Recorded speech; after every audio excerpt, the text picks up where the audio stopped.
नरेंद्र मोदी साहब वहां से जाके गरजे हैं, लेकिन कमाल इस चीज का है कि कोई पाकिस्तानी सियासतदान मुंह से जिन्हों पंजाबी साढ़े कहते ने दंद तो दंद नहीं चुकता। पता नहीं की डरते ने मोदी साहब इन्होंने चुंडियां वड़ते ने की करते ने, मुझे तो कोई समझ नहीं। I still want to understand.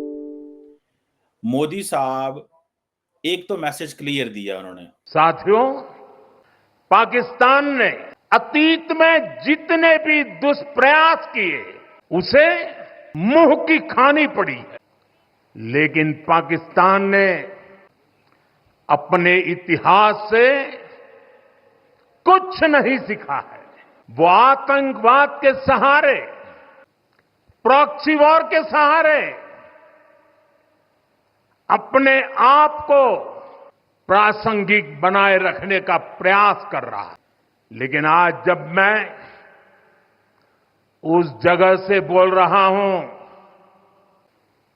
जहां आतंक के आकाओं को मेरी आवाज सीधे सुनाई पड़ रही है, मैं आतंकवाद के इन सरपरस्तों को कहना चाहता हूं कि उनके नापाक मंसूबे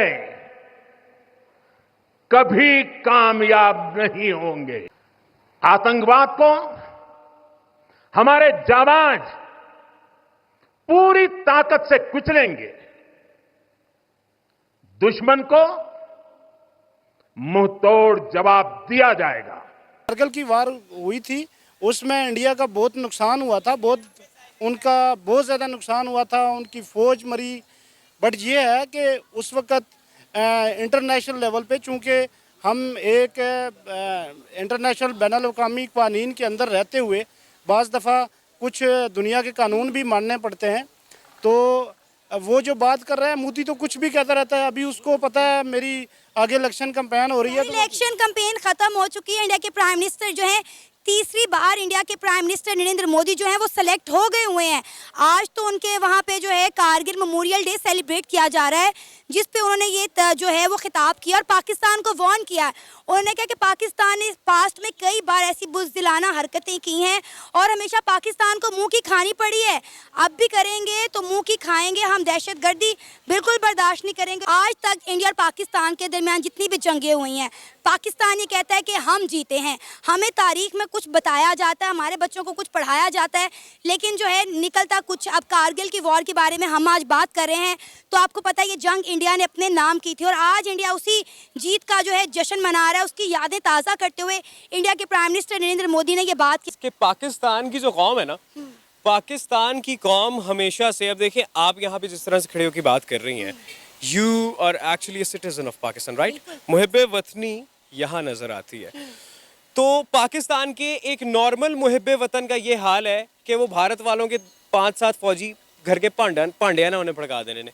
ये हालात है पाकिस्तान की आवाम के, तो आप पाकिस्तान की आर्मी को चैलेंज कर ही नहीं सकते। और अगर आपके अंदर इतना पानी है तो आप करें ना, वॉर ब्रेकआउट करें, देख लें हम आपका क्या हशर करते हैं। हुआ हमारा हुआ, हमें क्या मिल गया? लेकिन जी कारगिल वाले टाइम के अंदर मैं एक चीज मानता हूँ कि पाकिस्तान की चंद लूप होल्स थे पाकिस्तान के, ठीक है, जिसकी वजह से कारगिल के अंदर हमें शिकस्त का सामना करना पड़ा। आप कारगिल से पहले उसके बाद वाली जंगें देख लें, इंडिया कभी आपको डोमिनेट कर सका है? कभी कर सका है? ये तो व्यूवर्स पे छोड़ते हैं। हमारे सियासतदान ये बात कह रहे थे कि हमारी काम पे टांग रही है, अभिनंदन को वापस भेज दो। ये मीडिया, हमारे पाकिस्तान मीडिया ने ये खबर चलाई थी। अब आप ये देखें ना, ये बात करें आप। मेरा खुद मीडिया से ताल्लुक है, मीडिया ने कभी भी कोई ऐसी खबर चलाई है कि जो जिसके 110% सच्चाई हो? हम बात करें अपनी किताबों की, अपनी तारीख की, तो हमें अपनी किताबों में तारीख में यही बताया जाता है कि जितनी जंगें थी वो इंडिया ने शुरू की और पाकिस्तान वो जंगें जीता। लेकिन हम बात करें तो हकीकत कुछ और है। कहा जाता है, अब ये कारगिल वॉर की ही बात कर लें, हमारे जो आला हुकाम हैं, हमारे जो बड़े ऑफिसर्स हैं, वो ये बात कहते हैं कि पाकिस्तान की सबसे बड़ी बेवकूफ़ी थी कारगिल वॉर, जो हमने इंडिया के खिलाफ लड़ी और बाद में हमें मुँह की खानी पड़ी। बेटे ये असद अनाज की बुनियाद ऐसा किया जा रहा है, और कोई गल नहीं।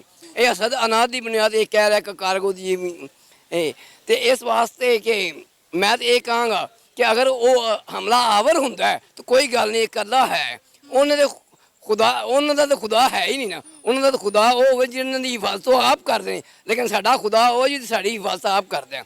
लेकिन वो कहते हैं कि पाकिस्तान जो है वो दहशतगर्दों को सपोर्ट करता है, पाकिस्तान यहाँ से दहशतगर्द तैयार करके इंडिया में भेजता है और इंडिया का माहौल ख़राब करता है। कारगिल के हवाले से हमारा जो केस है वो कहा जाता है कि मुशर्रफ साहब ने बड़ा कमज़ोर कर दिया था और कारगिल जो है उसकी वजह से फिर पाकिस्तान के अंदर समझे मार्शल लॉ भी उसके बाद लग गया एंड ऑल दैट। लेकिन इंडिया जो है वो क्या कर रहा है, नरेंद्र मोदी साहब ने फ्रेश वार्निंग दे दी है पाकिस्तान को।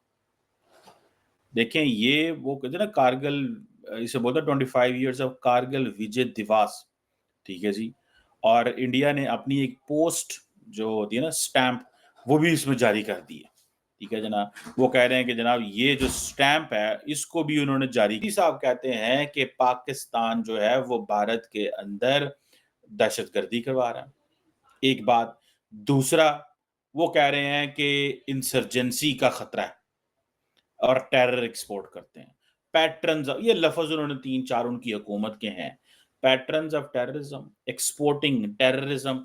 ये वो कह रहे हैं कि ये हमारे साथ कर रहे हैं, सो हम इनसे बात ही नहीं करेंगे। और पाकिस्तान ने कोई लेसन नहीं सीखा पिछले कई डेकेड से और टेररिज्म और प्रॉक्सी वॉर जो है वो शुरू कर रहा है। ये जो कारगिल हुआ था ना, ये कारगिल बहुत बड़ा ब्लंडर था जनरल मुशर्रफ का। जनरल मुशर्रफ ने नॉर्दर्न लाइट इन्फेंट्री के लोगों को सादा कपड़े पहना के पहाड़ों पे भेज दिया, कारगिल पे भेज दिया। वो सर्दियां आती हैं, इंडियन फौजी नीचे चले जाते हैं। जब फौजी नीचे चले जाते थे तो फिर क्या होता था, फिर अब क्या करें जी। उसने कहा, मुशर्रफ ने कहा लोगों को ऊपर भेज दो, जब वो ऊपर आएंगे सर्दियां काट के हम पोस्ट पे कब्जा कर लेंगे। जब हम पोस्ट पे कब्जा किया होगा हम कहेंगे ये तो हमारी है, तो अब क्या करना है। वो कहेंगे ठीक है हमें कश्मीर दो और ये ले लो, जो चीज सामने अब बाहर आई, ठीक है। अब जनरल मुशर्रफ ये कहता है कि मैंने ये बात नवाज शरीफ को समझाई थी कि ये मैंने करना है। नवाज शरीफ कहता है कि मुझे कोई चीज नहीं समझाई, मेरे साथ ड्रामा किया मुशर्रफ ने, जनरल मुशर्रफ ने मेरे साथ धोखा किया। थोड़ा अरसा पहले आपको पता वाजपेयी साहब होके गए थे, वाजपेयी साहब बढ़िया जपियां शपियां बस पे आए लाहौर, मीनारे पाकिस्तान में बड़े गले लगे, गल्ला भुल गए, माजी भुलो के मुस्तकबिल की बात करो and all this. General Musharraf ने सोचा, उन्होंने कहा चीजें नॉर्मलाइज हो जाएंगी, मतलब वाकई नॉर्मलाइज हो जाएंगी ये चीजें। साहब ने ये ऑपरेशन शुरू कर दिया। वजीर आजम कहता है मुझे पता ही कोई नहीं है, इसने कब ऑपरेशन किया मुझे इसने बताया ही नहीं है। जब मुझे इसने बताया नहीं तो मैं इसकी कैसे ओके करूं। बाद में जब इंडियंस ऊपर आए, समर आई, ऊपर जाने लगे तो ऊपर से गोलियां। पहले तो उनको समझ लगी कोई बकरियां बुकरियां हैं, कोई एक अद्धी कोई बकरी फिसली है तो पता नहीं कोई जो है ना वो है। ऊपर से फायरिंग होनी शुरू हो गई, पहले वट्टे आए फिर फायरिंग होने शुरू हो गई। वो भागे, उन्होंने जाके आपने दसिया अफसरान सारू तो गोलियां पै रही हैं। उन्होंने कहा ये कैसे हो सकता है। लेटर ऑन दे रियलाइज्ड कि भाईजान आए थे पाकिस्तान ही आ गए ना। बोफर गन्स आ गई, बोफर गन से उन्होंने उड़ा फड़ा, ये कर दिया वो कर दिया। पाकिस्तान अब क्या करे, पाकिस्तान अब ये नहीं कह सकता कि ये फौजी हैं।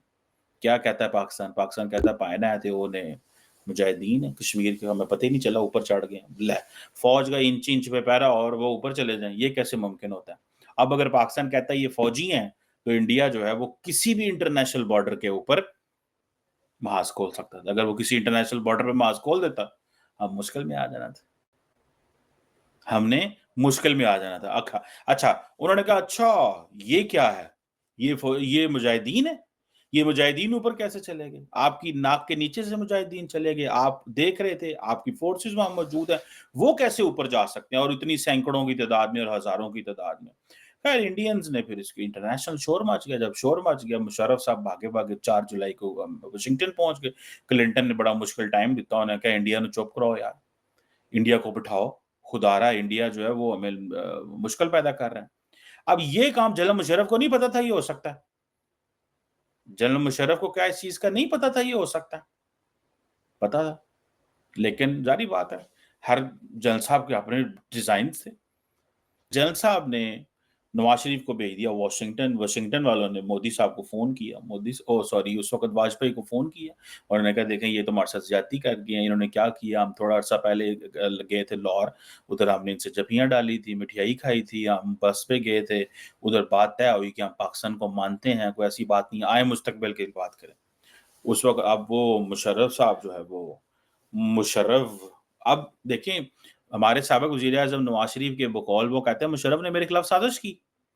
मैं कारगिल इसलिए नहीं था गया कि उसको कहता कि जाओ पाक इंडिया के ऊपर हमला करा दो। मैं तो और गेम में गया हुआ था कि बस ठीक है, इसने मुझे एज़ ए आर्मी चीफ कहा है कि विज़िट करना है, मैं कहा कर लेने है केड़ी गल है। विज़िट कर लिया।